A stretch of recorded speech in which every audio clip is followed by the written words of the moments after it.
विषय काय आहे तो? विषय काय आहे? एक सिंपल विषय आहे. हां हां, कोणचा विषय आहे? हां, नाही, एकच शब्द सांगा. जसं जीभ हा विषय होता, याच्यामध्ये कशाविषयी लिहिलेलं आहे? बांधकाम, बरोबर आहे, दॅट इज राईट वर्ड. बांधकामाविषयी लिहिलं आहे, ठीक आहे ना.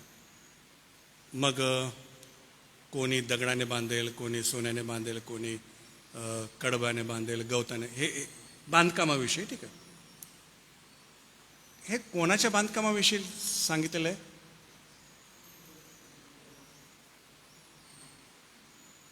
म्हणजे नाही, बांधकाम करणारे या ठिकाणी कोण आहे?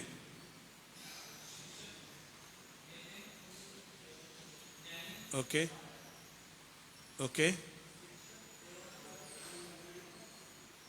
हां, पण इथं बांधकाम करणारा कोण आहे? आपण आहोत का अजून दुसरं कोणी आहे?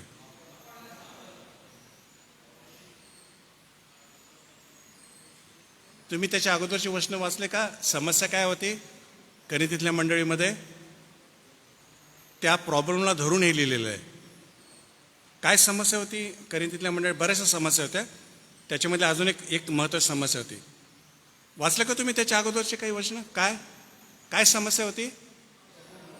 पक्षपात. नाही, याच्यामध्ये प्रोपोजन कुठंच नाही सर,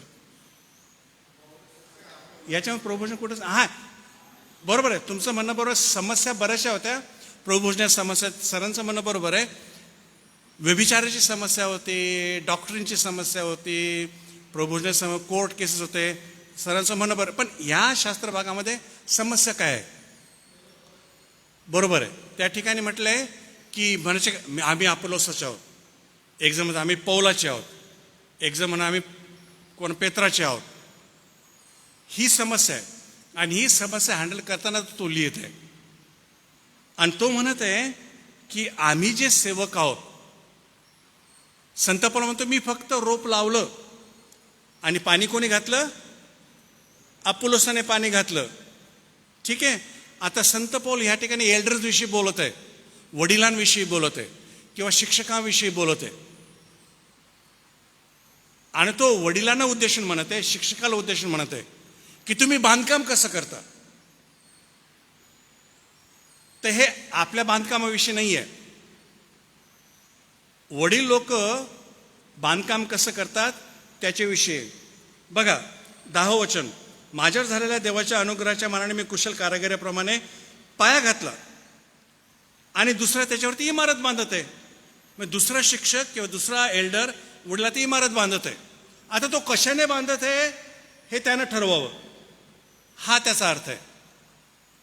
आणि म्हणून ॲक्च्युअल अर्थ समजून घेण्यासाठी तुम्हाला तो पूर्ण टेक्स्ट, त्याच्या अगोदरचा टेक्स्ट आणि त्याच्यानंतरचा टेक्स्ट किंवा शास्त्रभाग तुम्हाला वाचून काढावं लागेल, पिंजून काढावं लागेल एका, आणि मनन करावं लागेल. मग तुमचा योग्य असा अर्थ निघेल. जर मी वाचलं हां आपण आता असं बांधलं पाहिजेत, आपण आपलं जीवन असं बांधलं पाहिजेत, आपण आपलं कुटुंब असं बांधलं पाहिजेत, चुकलं. जरी ते चांगलं वाटेल ऐकायला, पण अर्थच चुकला. तुम्ही वेगळंच काहीतरी अर्थ सांगू राहिले. म्हणून इंटरप्रिटेशन ही जबाबदारीची एक जबाबदारीचं काम आहे. तुम्ही जशाच्या तसा अर्थ तुम्हाला सांगता आला पाहिजे, नाहीतर मग फार. आता येशू ख्रिस्ताच्या काळामध्ये शास्त्री परुषी सदुकी म्हणे, हां तुमचे शिष्य आपल्या वडिलांचं ट्रेडिशनला काय म्हणतो आपण मराठीमधून? परंपरा तोडतात. ते हात न धुता जेवतात, परंपरा आहे ती, तोडतात ते. मग येशू ख्रिस्त म्हणतो बरं ठीक आहे, तुम्ही तर परंपरा तोडली. बायबल सांगतं की आईवडिलांचा सन्मान करा, इवन उतार वयामध्ये देखील.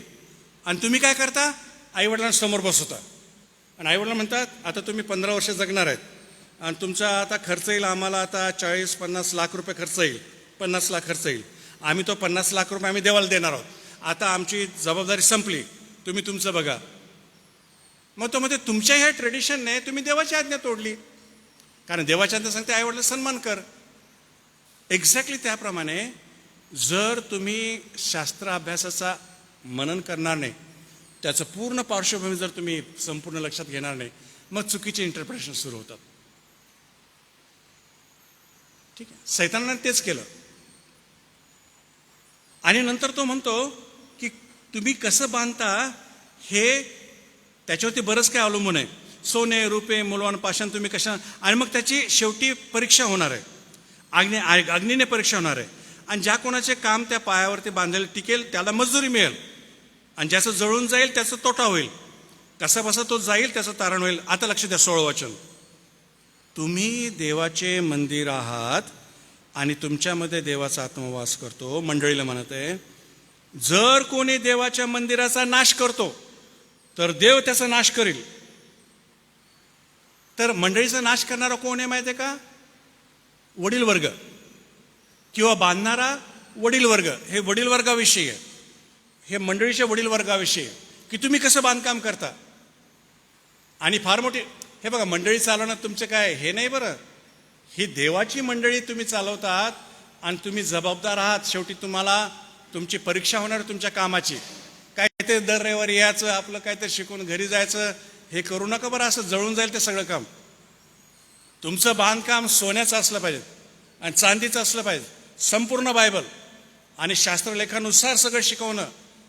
आपलं बांधकाम बदला बरं. जर तुमचं बांधकाम पक्कं नसेल तर रविवारी याचं शिकवायचं, व्हिजिटिंग करायचं, घरी यायचं, कसं काय बरं आहे का, ठीक आहे का, हा प्रोग्राम तो हा प्रोजेक्ट तो प्रोजेक्ट, हे स्कूल ते स्कूल, असं तसं. बांधकाम तुमचं कसं चाललंय बघा बरं. आणि तुमचं बांधकाम कसं आहे तुम्हाला फक्त उत्पत्ती ते प्रगटीकरण वाचल्याशिवाय कळणार नाही. बात खतम. आणि जो कोणी देवाच्या मंडळीचा नाश करल, देव त्याचा नाश करल. आणि मंडळीचं बांधणारे आणि नाश करणारे एल्डरच आहेत, दुसरं कोण नाही आहे, वडील लोक आहेत. तुमच्या बांधकामावरती ते अवलंबून आहे. आणि संत पौराने मस्त पाया घातला आणि बांधकाम पण छान केलं. हां सर, बोला सर.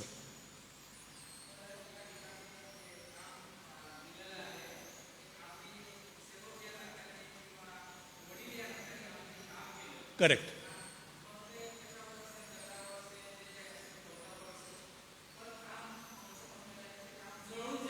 बरोबर आहे. हो ना. हां. हो. परंतु तिथं लिहिले की जणू काही अग्नीतून बाहेर आलेल्या माणसासारखा तरेल तो. म्हणजे त्याच्या जीवनाला काही अर्थ राहणार नाही, असा त्याचा अर्थ आहे. हां, त्याचा काही प्रश्न नाही. स्वर्गामध्ये प्रवेश होईल. जर तुम्हाला जळत जळत जळत जळत स्वर्गात प्रवेश करायचा असेल तर मग काही पेंडा वापरा, दगड वापरा, गवत वापरा, काही वापरा, होईल प्रवेश होईल, काही प्रश्न नाही. हां.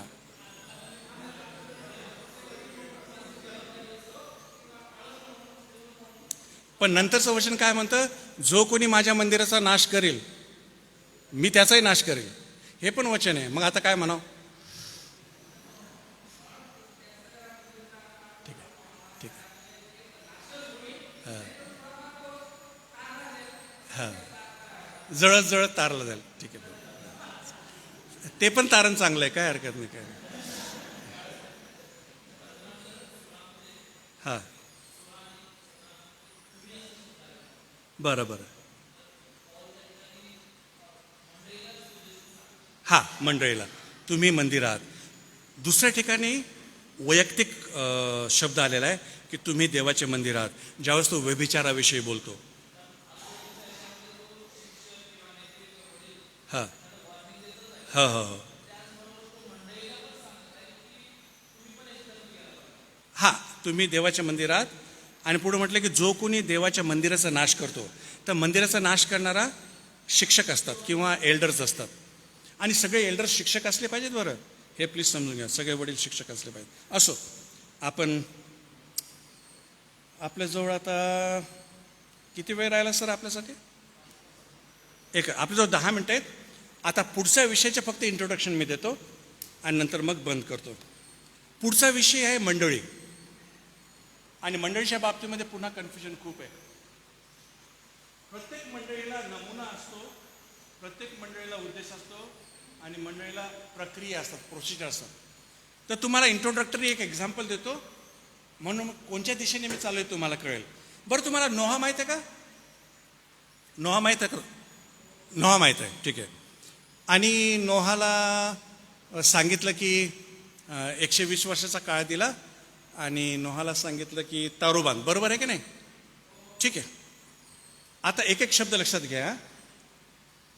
तारूचं बांधण्याचं जे पॅटर्न आहे, जो नमुना आहे, म्हणजे लांबी किती असावी, रुंदी किती असावी, उंची किती असावी, फ्लोअर्स किती असावे, त्याला म्हणतात पॅटर्न किंवा तो नमुना.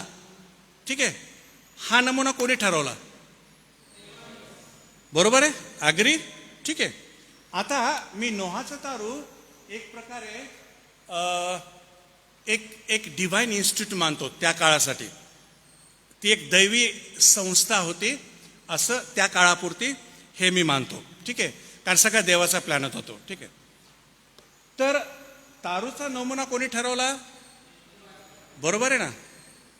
त्याच्यामध्ये डिटेल दिलेलं आहे, किती हात लांब, किती तरुण, किती उंच, आणि 3 फ्लोअर असले पाहिजे. बरं. आणि मग नोहाचं काय काम होतं? लांबी, अच्छा, रुंदी, बरं, ठीक आहे. फ्लोअर किती पाहिजेत? ओके, ठीक आहे, समजलं मला. मग त्याने कामाला सुरुवात केली. ठीक आहे. परंतु ठरवलं कोणी? देवानं. बरं, तारूचा उद्देश काय होता? बरोबर, तारूचा उद्देश काय होता? हा, अगदी बरोबर. कोणाकोणाचा बचाव होण्यासाठी? नोहाच्या कुटुंबाचा बचाव होण्यासाठी. आणि अजून कोणाचा बचाव होण्यासाठी? हा, जे पशु आणि पक्षी, बरोबर आहे, जे जोडीजोडी येणार होते ना, पशु पक्षी, शुद्ध अशुद्ध पशु पक्षी, हे त्यांचा बचाव होण्यासाठी. अगदी बरोबर आहे. आणि निश्चितच देव जगाचा न्याय करत होता, हा भाग वेगळा आहे, पण तारूचा उद्देश तो होता. बरोबर आहे. मग हा उद्देश कोणी ठरवला? नोहाने ठरवला का? नमुना नोहाने ठरवला का? नाही ना, देवानेच ठरवलं. उद्देश कोणी ठरवला? बरोबर आहे, देवानेच ठरवला. बरं, आता प्रोसिजर्समध्ये काय येईल?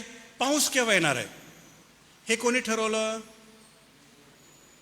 बरं, आणि पशुपक्षी येणार आहेत, हे प्रोसिजर आहे, हे कोणी ठरवलं केव्हा येणार आहेत ते? नोहाने काही नाही ठरवलं ना. आता लक्ष द्या बरं, देवाच्या जी काही संस्था आहेत त्याचा नमुना देवच ठरवत असतो. मंडळी ही एक दैवी संस्था आहे. मंडळीचा नमुना देखील देवानेच ठरवलेला आहे. आपला धंदा एवढाच आहे की बायबल घ्यायचं आणि वाचायचं आणि समजून घ्यायचं आणि जसं सांगितलं एक्झॅक्टली त्याप्रमाणे करायचं, मनानं काही नाही करायचं. जर नोहा म्हटलं असता 3 फ्लोअर थोडं कमी पडतील देवा, अजून 2 फ्लोअर बांधतो मी, ते जहाज बुडालं असतं. देवाचा उद्देश पूर्ण झाला नसता. आणि मंडळांचा उद्देश पूर्ण होत नाही याचं कारण हे की काही लोक आपलं सुपीक डोकं लावतात. आपण ऐसा करेंगे ना, हा प्रोग्राम करेंगे आणि तो प्रोग्राम करेंगे, हमारे चर्च में ऐसा करेंगे. खुश मत करो, काही करू नका. बायबल घ्या आणि मंडळीचा नमुना काय समजून घ्या. मनानं काहीच करू नका, कारण ती दैवी संस्था आहे. मंडळीचा नमुना कसा असला बायबलमध्ये सांगितलेलं आहे. उद्देश तो पण देवच ठरवतो. मंडळीचा उद्देश देखील देवानेच ठरवलेला आहे. वाचा, समजून घ्या. आणि मग जेवणानंतरच्या याच्यामध्ये आपण त्याच्याविषयी बोलणार आहोत. सगळ्या प्रोसिजर्स, सगळ्या प्रॅक्टिसेस देवाने ठरवले आहेत. तुम्हाला काही ठरवायची गरज नाही. ऐसा करेंगे ना वैसा करेंगे, ते काही करू नका, डोकं लावू नका. मग याचा अर्थ असा आहे का की नोहाचं काहीच डोक्याचा उपयोग केला नाही देवाने? तसं नाही आहे. नोहाचं जे स्किल होतं कार्पेंट्रीचं, माहिती आहे ना, सुताराचं जे काम, कार्पेंट्रीचं स्किल होतं, देवाने यूज केलं ना. आहे ना जागा.